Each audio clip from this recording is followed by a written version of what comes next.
Hey guys, so yesterday I sent a challenge off to Gareth Mason, to G-Man, to pick a Springboks 23-man squad, um, only based on guys in South Africa. Go check out his video. He has challenged me to do this video here. Here's what he had to say. What's up, guys, and what's up, Two Cents Rugby? First of all, thank you so much for the challenge that you set me to name my domestic Springbok squad. Wasn't allowed to select any of the overseas blokes, and what an interesting video it was to make, because you got to think out the box. You're so used to selecting your guys from overseas, but the good part was it made me realize the great talent that we've got over here in South Africa locally. So there's definitely a lot of hope if players continue to go overseas. So fantastic stuff.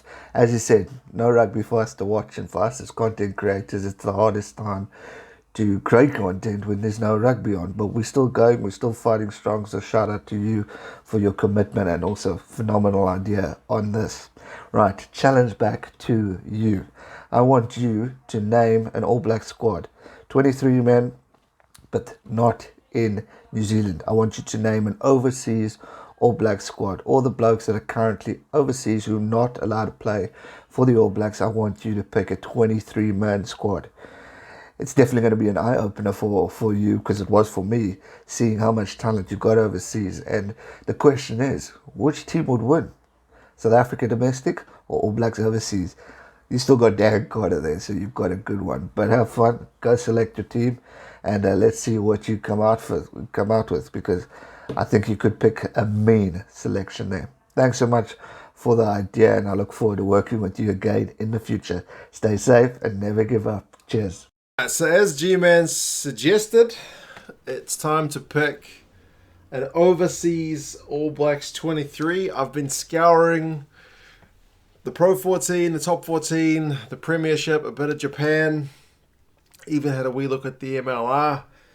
But I've narrowed down my 23. I was tempted to just pick big names from the past, just fill a team with the Franks brothers, with Nonu, with Ben Smith, with Kieran Reid, get guys who are well into their 30s and just fill the team with big names. But I've tried not to do that. I've tried to keep the team a wee bit younger on the other side of 30 if possible. I've tried to pick guys as much as possible who are playing at a top level and are still either have improved since they left New Zealand or are still playing at that elite level. So here we go, in response to G-Man's team, which I will link up there as well and at the end of the video. But yeah, here we go. The All Blacks overseas 23. The front row is maybe one area where I don't think we have as much depth compared to some of the other positions. Loose head, I have gone with Aki Seuli, former Highlander, proper mainstay for them. He's 27 years old. He's over at Glasgow. I don't know that he would have ever cracked the All Blacks when he was here, but he was certainly a very solid and reliable player, when he was playing here in New Zealand. Likewise, Ben Fennell. He's over in Japan. He was a 80-odd cap Crusaders player. Probably his career in New Zealand was cut short a little bit by the emergence of Taylor. What's his first name? Cody Taylor. So I think there was a while where he was talked about being a potential All Black, but it never quite panned out. Dane Coles, Cody Taylor, and Len Coltman to a lesser degree have kind of had that spot. Likewise, Kevin Mialamu. So it's kind of a hard one, because those guys have been that mainstay, that core in that number 2 jersey for New Zealand rugby for such a long time. We haven't had a lot of kind of elite level exports that have left. Most of them have stayed. And tight head, I have gone with the man who couldn't make the World Cup squad. He is a legend. He is the wrong side of 30. He's 32 years old. Fennell's 29, but Owen Franks, 32 years old. So Crusaders connection with Fennell and Frank Seuli from the Highlanders. So it's an all South Island, front row. Again, I don't think that's maybe at the elite level that the All Blacks could pick from domestically, but I still think that's a pretty tidy front row. Oh, Frank's obviously 100 cap All Black, playing over in Northampton now. So, yeah, in terms of the bench, I've gone a little bit left field. I've gone reserve hooker. I've gone with Hami Fiver. You think maybe some of you guys don't know who Hami Fiver is. He plays over in Benetton, which admittedly is one of the Italian teams. It's probably the better of the two Italian teams in the Pro 14. He's only 25, former New Zealand under-20s player. And the guy is brutal in terms of his attack. He is dynamic. So I think from the bench, that guy is going to add something. I wouldn't be surprised if he gets residency that he would be a potential Italian prospect going forward. I'm sure he's probably got connections to Tonga, but I'm not sure if he's ever been called up. As far as I'm aware, no. Reserve loosehead. I have gone with Josh. Is that how you spell his name? Honeck? Maybe the H and the N's around the wrong way. He's another one who's getting up there in terms of years, but with front rowers, that's not too bad. Plays either side of the scrum. He's with Gloucester. He's a former Māori All Black. I'm putting him there to cover loosehead. He's still playing in the Premiership, where being able to scrummage is a very important skill. So chuck him in there. And a proper big name on the bench, Charlie Faumuina. Nah, can't spell. You know what I mean. Charlie Faumuina. He is a proper legend of New Zealand rugby. So it seems like tight head, we've exported a fair bit of talent. He's in his 30s as well, 33. And yeah, still playing with Toulouse, which is one of the elite French teams. So again, from the bench, I think these guys with a bit of size are going to add some value. Second row, and I've been fortunate here that this man, Brodie Retallick, he went to Japan immediately after the World Cup. So he is kind of a no-brainer. Picking Brodie Retallick is picking one of the best locks in the world. He's going to be in Japan for, well, he was supposed to be there all this year and then all next year, and then potentially back to the All Blacks when he hits 30. So I could go with him and with Sam Whitelock, but Sam Whitelock is a bit of a grey area one because he was also in Japan, but he has returned to New Zealand and is rumoured to begin to play for the Crusaders if they can get Super Rugby back underway. So I've decided I won't take the easy way out. I'll pick someone who's legit overseas and not back. And I've gone with Jackson Himopo. He's a 5-cap All Black. He's not the biggest of locks. He's kind of that lock loose forward class. But still, I mean, 5-cap All Black doesn't happen by chance. He's a good player. Another one that New Zealand Rugby just couldn't retain based on, you know, feeding a guy a cap every now and again is not going to be able to keep them in New Zealand. So that's the type 5. I think maybe that second row is better than the front rank, but we'll go on. Lucy's.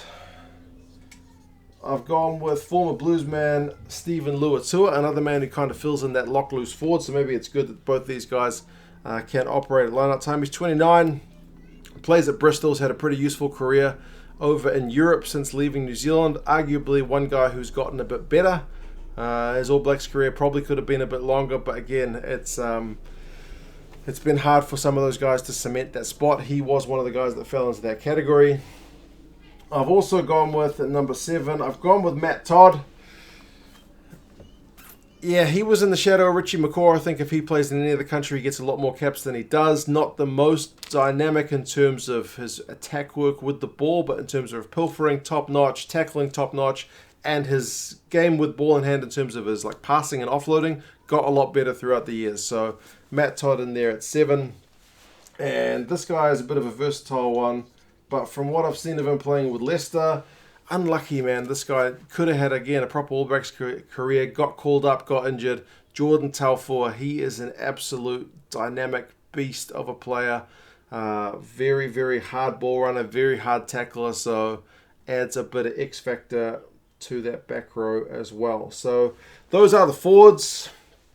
Reserves, I've also chucked in Dominic Bird. He's another one who probably didn't have as much of a All Blacks career as he could have, but he's 2 meters plus. He's still 29. I thought he was a bit older than that. He's playing for Racing 92. Again, one of the top teams in France, so he is still playing at the elite level.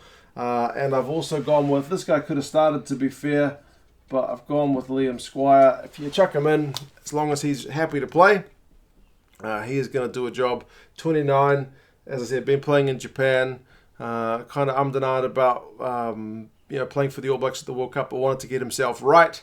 Assuming he is right to go, he is definitely a player who is just, again, going to add a ton of value. So those are my forwards. Into the backs. Number 9, I've gone with Tawera Kurbalo. He's a man who probably didn't get as many All Blacks caps as he would have liked as well, playing over there in La Rochelle now. Aaron Smith, TJ Perenara probably limited the amount of caps that he got, but still a very useful player. Dangerous, it's his little sniping runs. Good pass.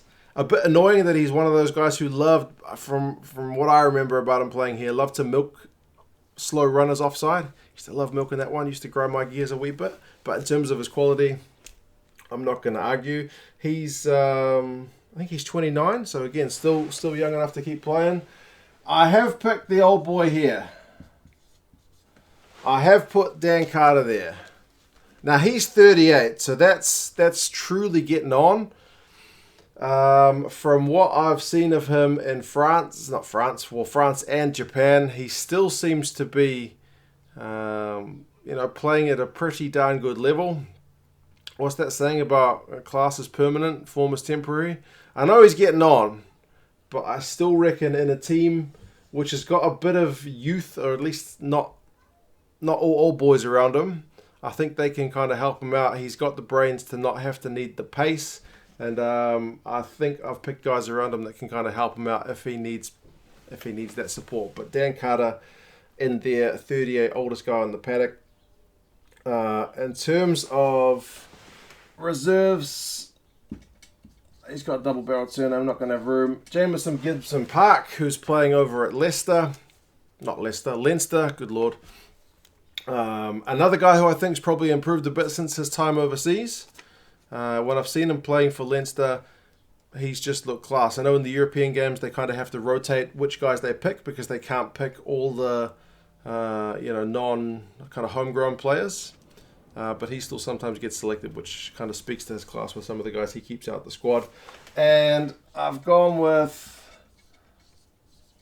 Lima Sopawanga there on the bench. Again, another All Black who didn't have a full-fledged career with the black jersey. Had some stiff competition around him. From what I've seen of him at Wasps, he hasn't really lived up to the billing. But again, you put him in an All Blacks jersey, and I think he is going to lift that level. It was between him and Carter for the 10 jersey, and I just couldn't resist putting Carter in there. Midfielders, I've gone with Charlie Ngatai. Proper distributor. He only had, I think, one All Blacks cap. He's 29, playing Lyon, so in top 14.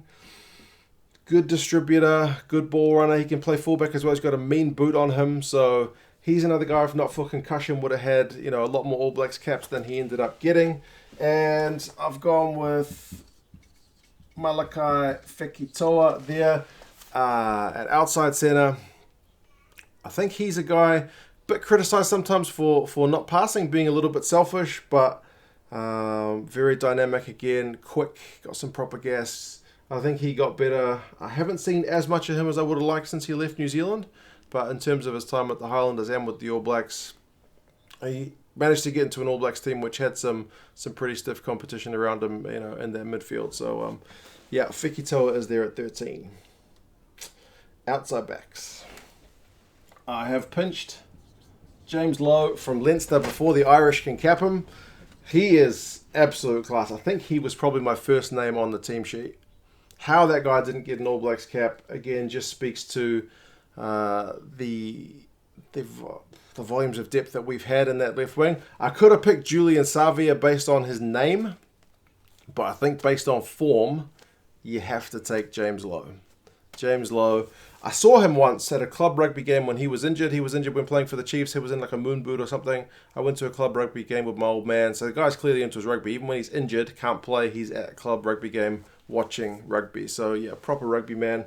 Right wing, He's over at London Irish, Waisake Noholo. It's not that long since he left the All Blacks. I think he's a pretty solid fit in there on the right wing. Still 28, so the right side of 30. And fullback, man, very much in demand. One of the highest paid guys in World Rugby, Charles Piutau. He's the man who always they talk about in terms of the eligibility rules and wanting to get somebody able to go back and play for another country.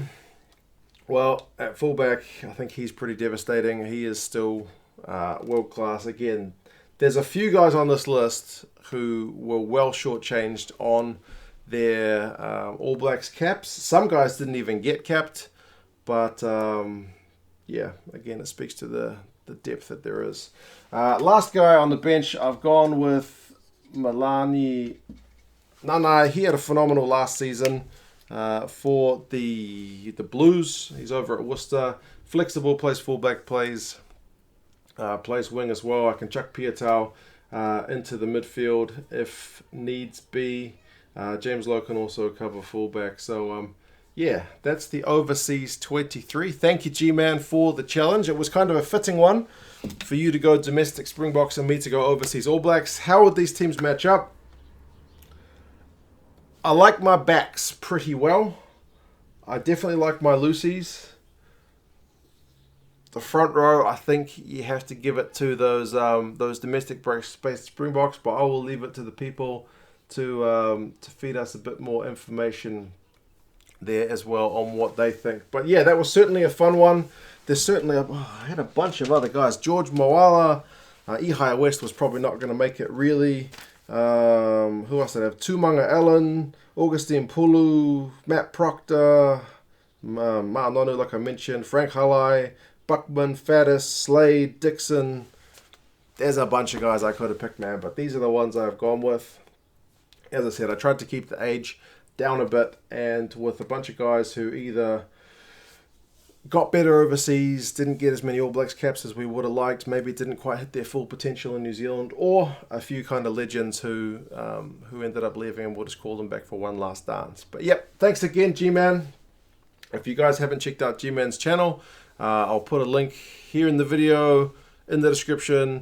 Go check him out. He is a proper rugby man, very passionate about his sports, about his South African teams, just sports in general. He loves his rugby. So if you're into someone who is going to talk rugby, is going to be passionate, have a beer every now and again, G-Man is a good man to be on board with. So go check him out, go subscribe to his channel, and yeah, it was a bit of fun.